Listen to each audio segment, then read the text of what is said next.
Hey there, how you doing? Thanks for being here with me. Let's see. I guess I just share my screen now.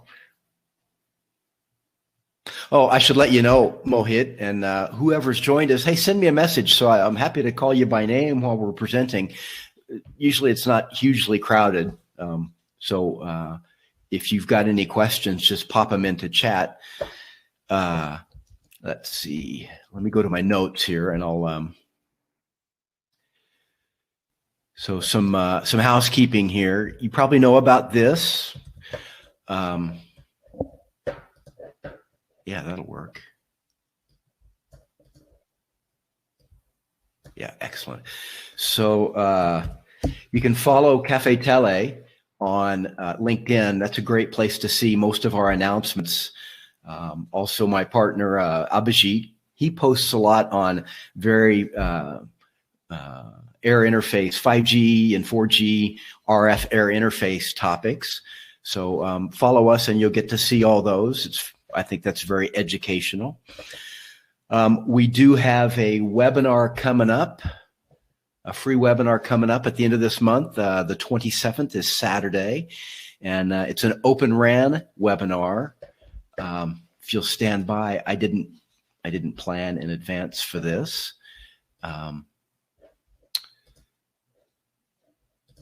So I'll give you a link to that webinar.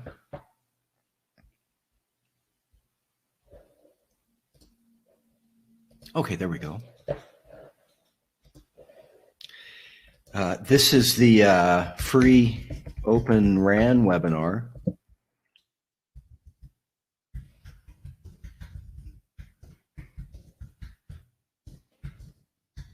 Same time, 5 p.m. UTC, but it's on Saturday.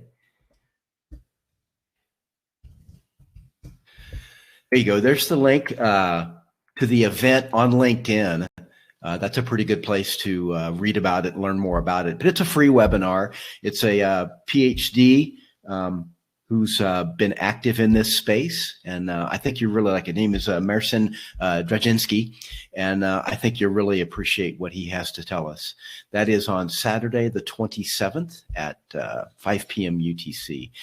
Let's see. And I hope you know about our Facebook group for RF engineers over on Facebook. There's the Facebook group. And if you would like to get an email every week before we go live, you can sign up for that here. And it's not spam. All we do is talk about telecoms. So if you're interested in telecoms, this is the place to be. You can go there and you'll get the reminder. And also after this webinar, I'll send out another email with a link to our YouTube channel so that you can watch the replay if you want to. And also you can download the workbook that I'll be showing you today. That might help you as you're working on your own models. Okay, so let's see. I think that's enough for housekeeping, don't you? Let's. I'm going to share my screen with the Excel workbook. Actually, I got to share the whole screen because of that little. If I just share the Excel window, and while I'm working in Excel, if it pops up a dialog box, well, it looks like a new window. So the webinar platform doesn't see it. So the only way you can see those Excel dialog boxes is if I share my whole screen. So don't mind the other stuff you got to look at. That's just my notes. And I don't think there's anything not good there. So I'm not worried about that. Let's see. Excel, where's my Excel? I think that'll be it. I just did the wrong thing. Sorry. I just did exactly what I said I shouldn't do. Let's share the whole screen, entire screen. There we go. And this always looks funny at first until I do that. There we go. So you should be seeing an Excel workbook on screen and me down in the corner. This is essentially the workbook we worked on last week. And the project we've been working on for several weeks now was if we wanted to acquire a new leased line, a new 10 gigabits per second lease line circuit. I set it up. It's completely artificial, but I just wanted to experiment with the techniques. So we're comparing two lease line services, two scenarios. One is where during a 10-year period, you lease 10 gigabits right up front for the whole 10 years. So it's one contract leasing the circuit for a 10-year period. The second scenario, what we'll compare that to is you can get, instead of one contract for 10 years, you can have multiple contracts back to back for the 10-year period. So for example, 10 one-year contracts back to back. And that's what we've modeled up, and that's what you see on screen here now. And just to recap some of the things that I've tried to show is over here, I'm in the upper left-hand corner of the screen now. Make that a little more clear. Yeah, let's do this.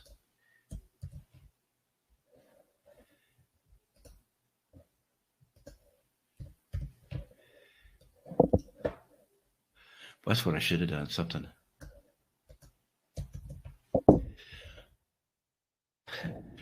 Should have made it just a big arrow or something. Anyway, I'm over here in this side of the screen. And here is the default date. That's the default date is March 1st, 2021. But I built in an override. So you can see out here,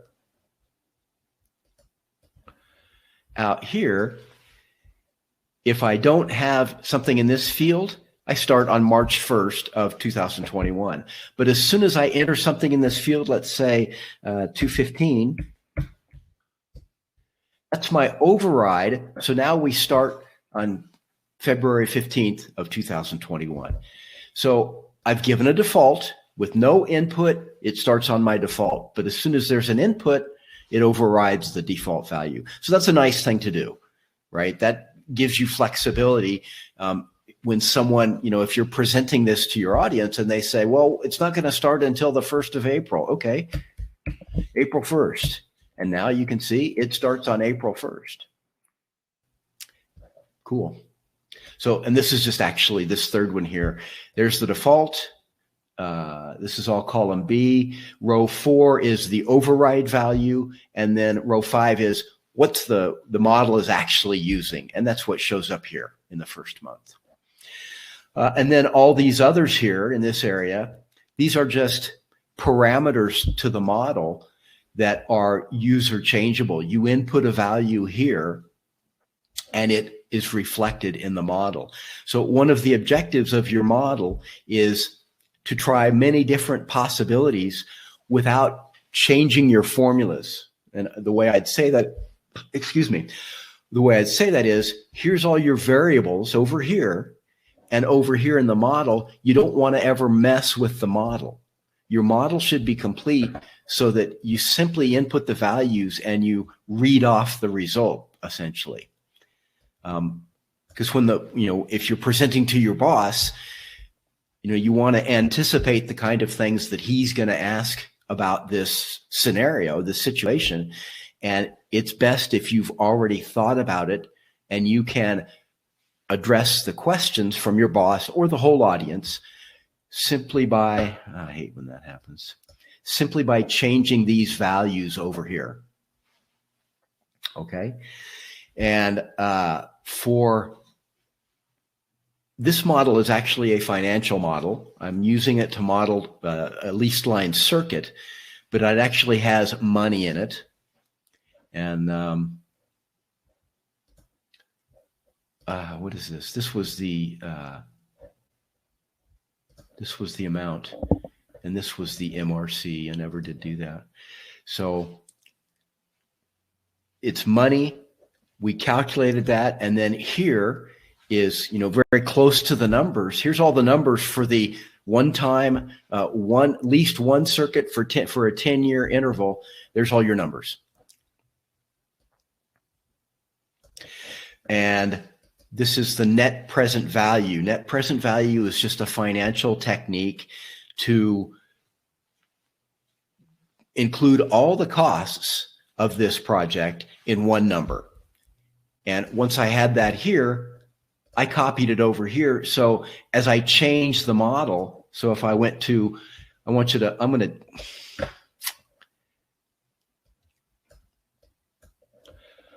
to change up these variables, and you'll see changes down here, and green is good. Yeah. I think they're always green, but if the text is black, that means it's a good choice. If the text is red, that means it's better to stay with the one time. So here's an 18-month term for the back-to-back short-term leases. If I change that to a 12-month term, you can see it's still a better deal, right? If I go to a 24-month term, still a better deal.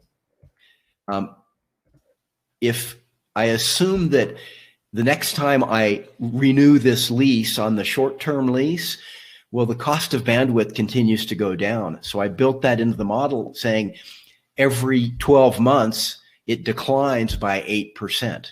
Okay, what if that decline is only 5%? So you see that makes the model, the short-term, less attractive, the short-term lease less attractive. Yeah. But if I start out with a lower rate, the initial lease cost, it does look better now. And if I change my term, see, these are all the different parameters that are that you might encounter when you're talking to service providers, the people from whom you might lease this circuit. They'll give you different conditions, different rates, different costs, different renewal intervals, et cetera. So that's what the model's about. And I put it right here. You don't even have to look at, for this model, you don't even have to look at all the numbers. Once it works and it's right, here's all you got to show. So on Windows, you could embed this in a slide and show it on screen, and you could edit it right there on screen and see the result. That's pretty nice. Yeah. You don't have to show the mechanics of the model, because here's everything you can change, and here's what happens on the output. Okay, let me check my notes here, but that's basically what I wanted to say about what we've been working on. Don't worry about that. Let's decline that. Let's see. Yeah. We've reviewed last week's work. And so what I want to talk about is, often, we covered this last week, but I want to recap it because it's pretty important. So I called this the monthly recurring cost, this line, and both models have a monthly recurring cost. This is how much the company pays every month. I'm getting a phone call. Sorry for the distraction. I've got it silent, but it's annoying to me. It makes the watch shake too, so I just click to make it go away. I'll call them after we're done here. The monthly recurring cost is what the company pays, how much we pay each month for this lease line circuit. But with this example, where we're renewing a lease every so often, I did assume that maybe there was a one-time cost associated with the lease. So if my term, here's my term for 12 months. I'm gonna run that out a little farther. And you still can't see it. So if, for example, if it's a 6-month lease, you can see there's $100 setup fee or a one-time cost associated with that lease. And every 6 months, that pops up. Every 6 months, that will recur every time we renew the lease. And if I change it to every 4 months, you can see it changes. So now it's for every 4 months, right? And we did this using the modulus function, right? So just to recap that, here's the modulus function, and it triggers off of this row up here. This is just a count of months since the start date. And you can see as I go to the right, it just keeps incrementing one by one by one by one, right, through the whole model. Down here with the modulus function, it divides that it divides that incrementing count. There's the formula. It divides that by the term. And the way modulus works is it returns the remainder when you do this division. So when we divide by the term of the lease, all right, the lease term is 4 months in this example, right? Every time the lease duration is an even multiple of 4, every time this row is an even multiple of 4, modulus returns a 0. And we can use that because there's another 0, there's another 0. So what we can say is every time the modulus row is a 0, we know the lease has changed, and we can use that to trigger this one-time cost. And that's what I've got here. It's an if function. And if, you know an if function, if, and there's 3 arguments. If expression, what to do if it's true, and what to do if the expression is false. So 3 arguments. The expression is the first argument. What happens if the expression evaluates true, and what happens if the expression evaluates false. And it's important to note here, you can see I'm sorry, it's not very big. You can see my expression is just cell H29. Where is that, right? Here, modulus. Well, Excel treats a 0 like false. So any non-zero number will be true, but a 0 is false. So my if statement, if H29, or here it's I29, here it's J29. Anytime the value in this row is 0, that's going to evaluate to be false. So my if function is if it's 0, where are we at? I've got this bad. Sorry. It's kind of awkward, and I'm having trouble saying it. When this is 0, it's going to do what it evaluates to true. How do I say that? I can't even think of how to say that right now. But you can see it repeats. And if I change my term of the lease, right now it's 4 months. If I change it to 6 months, watch this column. Watch right here, column L down there. It'll shift that 100 over to column N. So it's over at N now. And that's just the modulus function. That's how we can know it's time to impose that one-time cost. We divide this sequential number by the term of the lease, and every time that sequential number that is divided by the term of the lease and it yields a 0, we incur this charge, $100. So this happens often. Now, this is the case where it's a lease and there's a one-time setup fee. But what if it's like a software product you bought, or a piece of hardware? Maybe you bought a server or a transcoder or a cache or something like that, and you pay annual maintenance, to the vendor. Maybe they have to keep the software up to date, or they have to service it.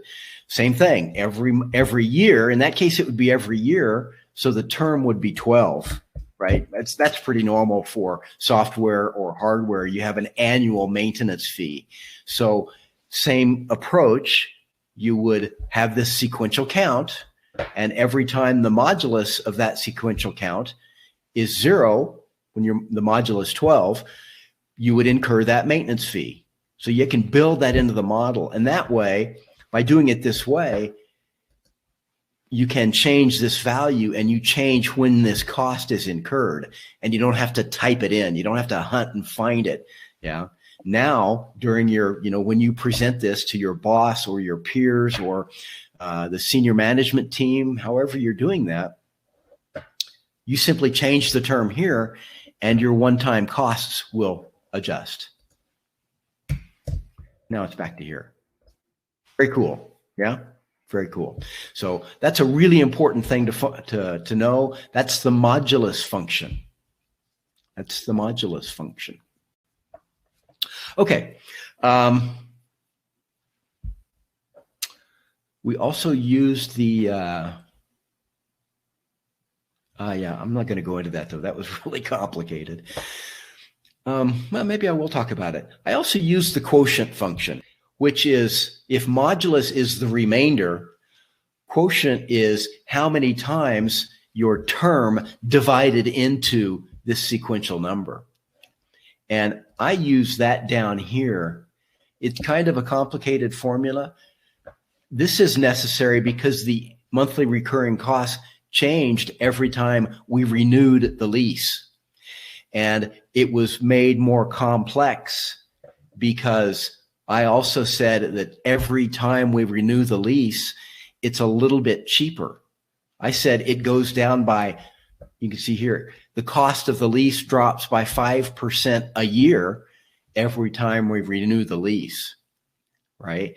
And I needed the quotient argument to tell me, I mean, here's the formula. You can see the formula. It's a little bit complicated. I use the power function because not the first time we signed the lease, but the second time we signed the lease, or the first time we renewed the lease, you're raising that discount to a power. And the third time you're raising it to a power. And this is a way to do it. This formula right here is a way to add up those lease renewal discounts so that each time it's signed, now the cost is $106.79 per month. And then out here, it's $103.67 per month. It keeps dropping because of that declining cost of bandwidth. It goes down every month, every time we renew the lease. Okay, so that's why we use the quotient argument. Okay, something I wanted to teach you today was to future-proof your model. And what got me thinking about this is we've all had that boss that, you know, maybe thinks he's funny or just trying to be mean, because some bosses are like that, where they'll want to break your model. They'll ask you a question that you didn't anticipate. So in this particular model, we expected it would be, I think the term 10 years. Yeah, right here you can see it's 10 years, right?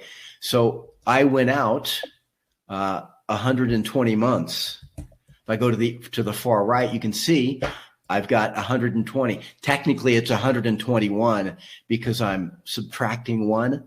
So it's really 121 months. You'll see that error later. So if I go back here, I don't have a term. I just built it to be 10 years. Well, you know, preparing for that kind of boss who wants to break your model, you probably shouldn't hard code your model to be 10 years. What I think we should do is be prepared, put in a variable. How long is the term? And I'm going to check my notes here quick how I did that.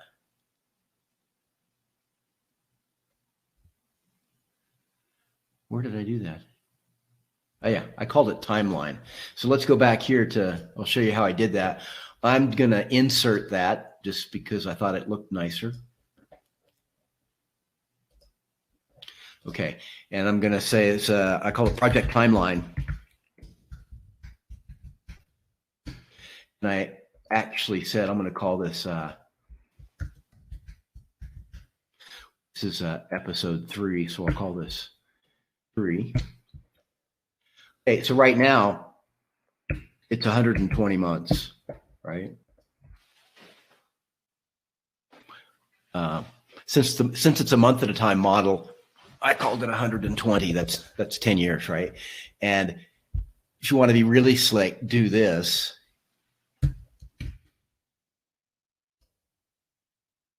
We're going to make that term, that timeline,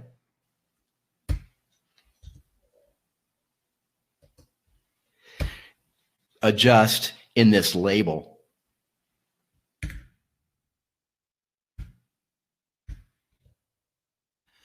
This is just using the concatenate operator. you can use formulas to create a string. And the string is, oh yeah, where's my, didn't quite do it right, did I? Oh yeah. So now it is a 10-year, but if I change my timeline to, 15 years, you can see it changed right there.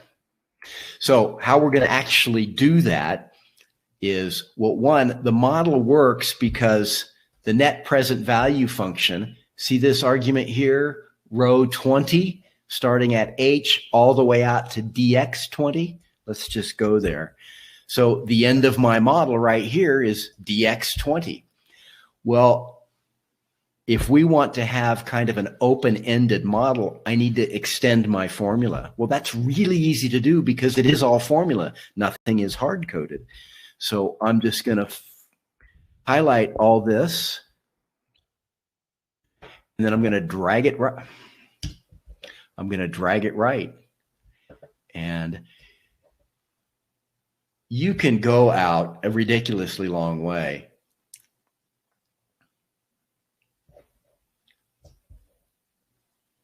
So you can see I'm out 545 months, right? That's how much is that? 50 years, 45 years almost. Well, that's ridiculous. Excel allows you to go out, I think, more than 16,000 columns. So that's 1,200 years. That's a lot. So I don't think we need to worry about that, but I've extended it out all the way. Now, but there's one more thing I have to do. This is still hard-coded out to column DX20. It's hard-coded out to DX20, which is fixed at 10 years. Technically, it's 10 years and 1 month. But we're going to use the offset function. And so here's the offset function. I copied and pasted this earlier so you could see it easily. There's the offset function, and I'm a big fan of offset because it's very useful, because offset makes it very easy to create ranges. And when you're using a function like NPV or sum or max, or there's lots of functions that want a range, offset returns a range, and you can control the arguments inside offset so that you can control the range. It's very useful, very useful. So what we're going to do here is we're going to come up with a new NPV using this offset function, and we're going to use this project timeline inside the offset function. So let's look at offset. You may remember we use offset for what I call dynamic named ranges. That's really helpful when you're using pivot tables. And there's a lot of things that's helpful for. In addition, lately you might have seen on the news, because of the pandemic, people are always giving you, here's the 7-day average number of new cases, or the, so that 7-day average. Well, some news outlets will show a 10-day average, some will show 7 days, some will show 14 days. So offset makes it really easy to adjust what your rolling average duration is. Is it 7? Is it 10? Is it 14 days? It's trivial to do that with offset. So what we've got here, here's our offset function, 5 arguments. The 5 arguments are the reference. That's really, just think of that as the starting point. And then you have the second argument is the row offset, and the third argument is the column offset. Most of the time, for most of the times I use the offset function, those are 0. I start right at the reference point, at the starting point, and I don't change that. But the function allows you to change where you're starting from. And then the last 2 arguments are the height in rows and the width in columns. And that's what we're doing because our model is laid out in columns, right? So we're going to, I could just show you. The starting point is going to be right there. it doesn't click. So I'm just going to say, what is that? H20, yeah, H20. And it's normal with the offset function is you anchor the reference. So I'm going to do function F4 as a shortcut. Oh, that won't work because that doesn't work because it's not actually a formula. So I have to manually type in to show you this, I have to manually type in the dollar signs. The dollar signs is what tells you that a cell is anchored, right? And that's the starting point. Then I said we usually use the 0 for the row offset and a 0 for the column offset. And now what is the height? Well, it's 1, or it's the same as we're starting out with. So since the reference H20 is 1, I can leave that blank. And it will just assume the height is the same as the reference. Now I want to know what's the width. The width is in columns, right? And that is our project timeline. And that is, and then, so that's what the function will look like. Okay, so let's actually do that. There's my H22, really?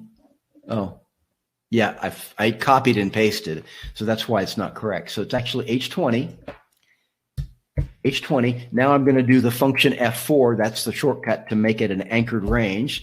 You see it added the dollar signs. And now sorry.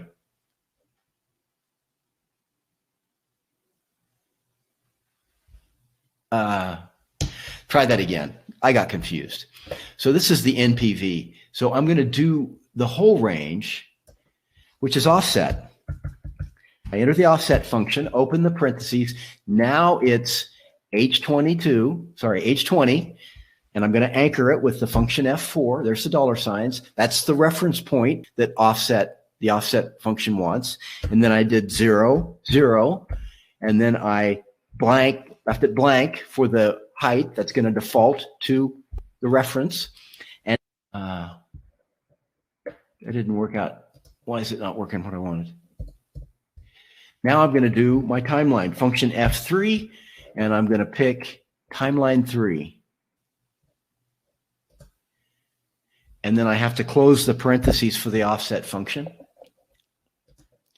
And you can see the value is different. So I can bring the value back.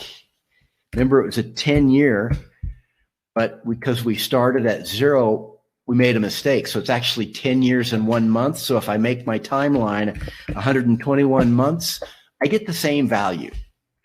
So now I have future-proofed. Look what happened up here, because 0.083, that's 1 month out of 12, yeah? We can fix that too. I'll get back to that. So now if that jerk boss says, well, what if you had a 20-year timeline? Okay, well, it's 240 months, right? Well, not great. But if I did a 12-year term, is it getting better? Nope. You can still see, here's your values. Oh, these aren't changed. There's a lot of moving parts to this modeling stuff, especially when I'm trying to show you on screen. So here's my new value as the timeline is adjusting. This one is not dynamic, right? It doesn't matter what the timeline is, right? So this is no longer correct. So right here, this should be right there. And I need to repeat that down here. So let's do that again. I'll copy and paste. The rest of it's the same. It's this part that changes. So there's my total. So do that. Function F4 to anchor it. Gosh darn it.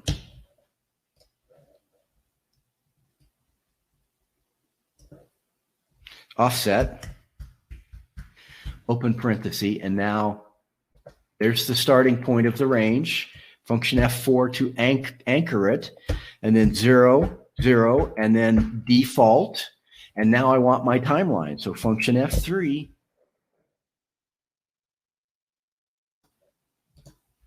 And close the offset parenthesis.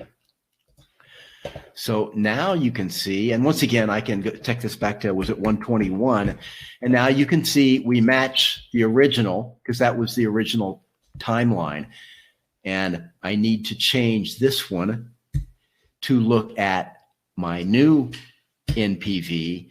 And now as I change the timeline, you see how the long-term cost is 14,000. The net present value of that leased circuit with a 20-year lease is $14,057. The long-term, the net present value of the multiple short-term leases back-to-back is 11,752. So now the timeline is flexible. So I can go out to 360. That's 30 years. Well, the benefit will keep changing, yeah. The difference will keep growing. And how far out did I go? 500. So if I go out, I think it's 545. That may not be accurate, but you can see I can go way out in the future, ridiculously far in the. Nothing in telecom is designed for 50 years. Nothing, not much of it's designed for 15 years. The technology changes too rapidly. It just. And even the accountants, you know, if we're looking at money, the accountants would say that equipment no longer has any value at all after about 8 or 10 years, probably. It's been fully depreciated, and new technology it'd be cheaper to run. So, but you may have that boss that's going to mess with you. So this is a great way to. It's very easy to do. All I did was fill my formulas to the right. You see that it's not hurting the performance. Right? It doesn't hurt the performance of my spreadsheet to have all those extra formulas. I added 400 plus columns for, you know, say 10 formulas. So I added 4,000 formulas. No big deal, right? No big deal. So there was one more thing to come back here and fix, right? And that was this label. When you put a number in a string, Excel can't format it for you. You have to be explicit and tell Excel how to format that. And that's with that's the text function. And it's number and then format. That's the text function. So that's what I'm going to do here is,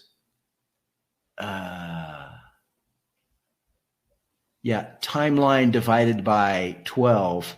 That's my number. So I'm going to prepend that with text.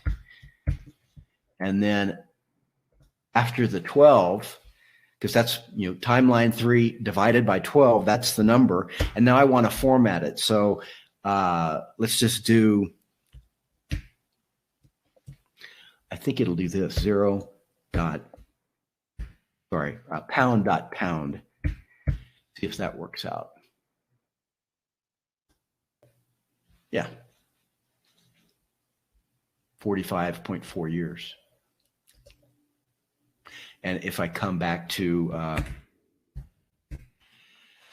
just a 10-year timeline, it just says, oh, how about that? So maybe I shouldn't do the decimal. So let's just take that out.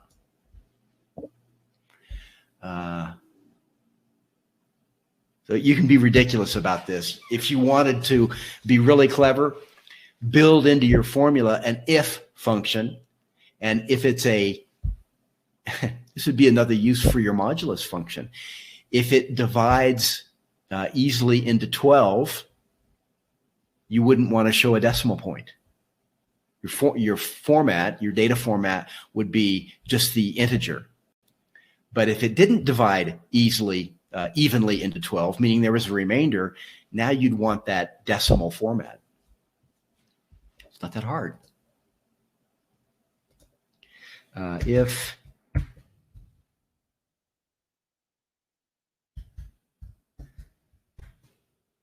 mod mod there comma 12.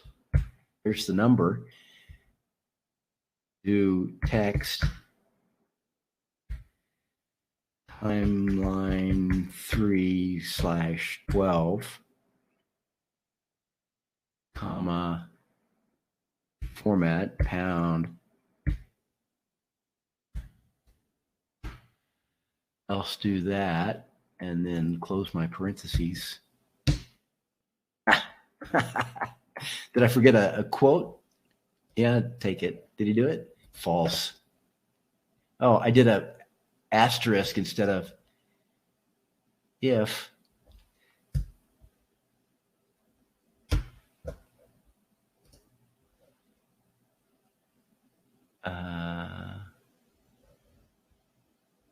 So I've got these backwards now.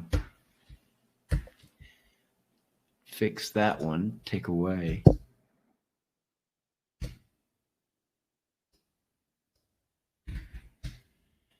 There you go. Do it 2, I guess.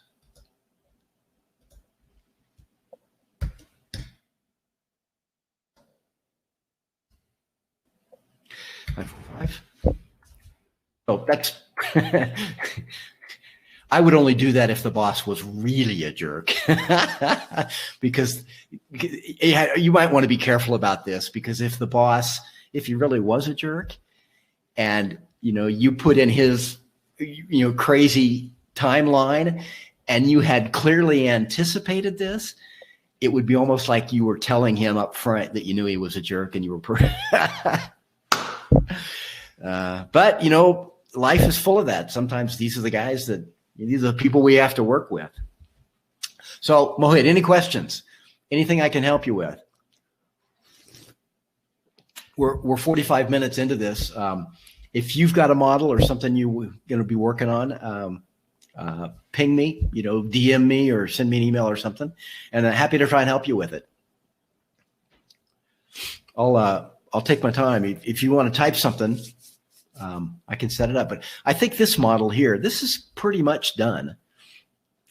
So you can see we've got all these different things to play with. So if it starts out at $120 a month, and say it was a 12-month term, and I think probably 7 or 8, probably the 7 or 8% decline, because every year the cost of bandwidth declines. And this is just one example. This is an example. I've had to do this before, so it was easy for me to invent this as an example. There are all kinds of situations that require models, and if you can do this, and really the goal here is really this part just out here. If you can do this,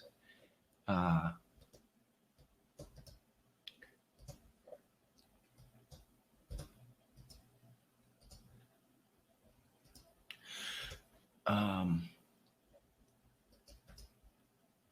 just trying to clean it up a little bit so that I can do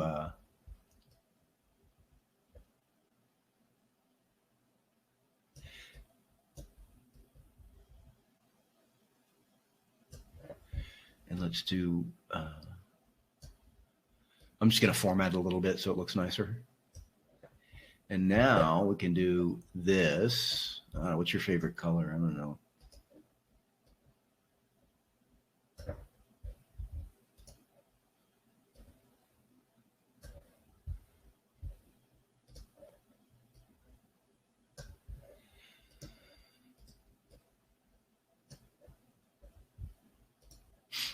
They make it look nice. If you're going to be doing this a lot, you would want it to look nice. But this is really the part I'm kind of cleaning up here. This is the only important part for the audience. They don't need to see the model. Something else I've been teaching, though, is these colors. These are kind of my colors. In fact, even right there, I can even do better than that. I'll make it white, and then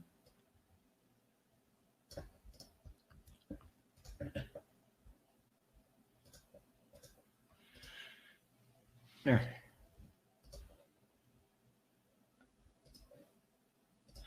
I generally, oops.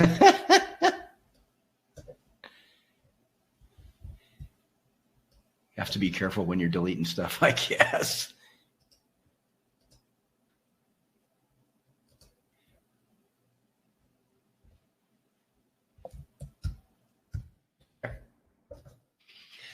There.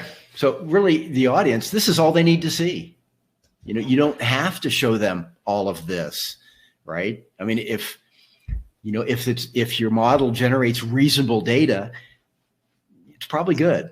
If your model is not generating what looks like reasonable data, it needs work.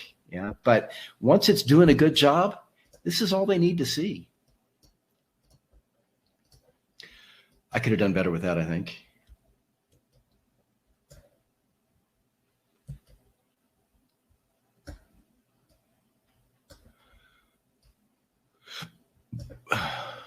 What do you think? What's a better color here? It's a bit much. Oh, there you go. Ha! Wow. Anyway, that's the important part of this. You've got a model. It's future-proof. I can't think of anything else that would make sense to abstract out of the model. It's all driven by these values here. You could, if you wanted to spend more time on this, you could add that duration timeline label into the short term, whatever you got here for the, 12-month term MRC.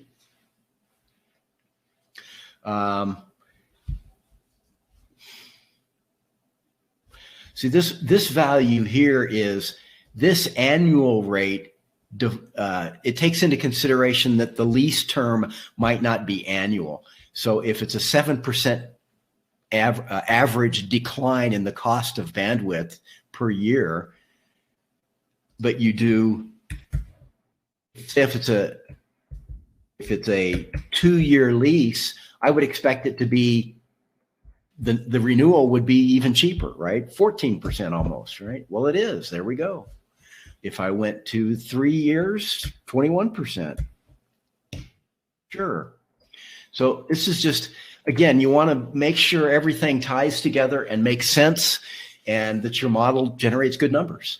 And now, when the boss says, well, what are you going to do about that lease circuit? Well, here it's, the numbers you would put in here would be whatever your service providers gave you. If they said, well, I'll sell you a 10-year circuit. I'll sell you a 10-year circuit for $100 a month. Or I'll sell you 10 one-year circuits for $120 the first year, and you're estimating it's going to decline every year. It still looks like a better deal. 12 months renewing the lease. I don't know how to I'd have to think about that, how to factor that in to this model. Just, the cost of labor to change the lease every time the term comes up. But that's what models are for. That's what you have to build into.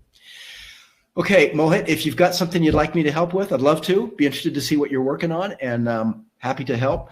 And maybe I'll see you next week when we'll do something like this again. All right. Thanks a lot for joining me, and have a great week. Bye-bye. By the way, I'll send an email out after this. If you signed up, where was that? Let's see. Yeah, here. If you want to get the this workbook, click that link, and I'll send you an email. All right. All right. Thanks a lot. Bye-bye.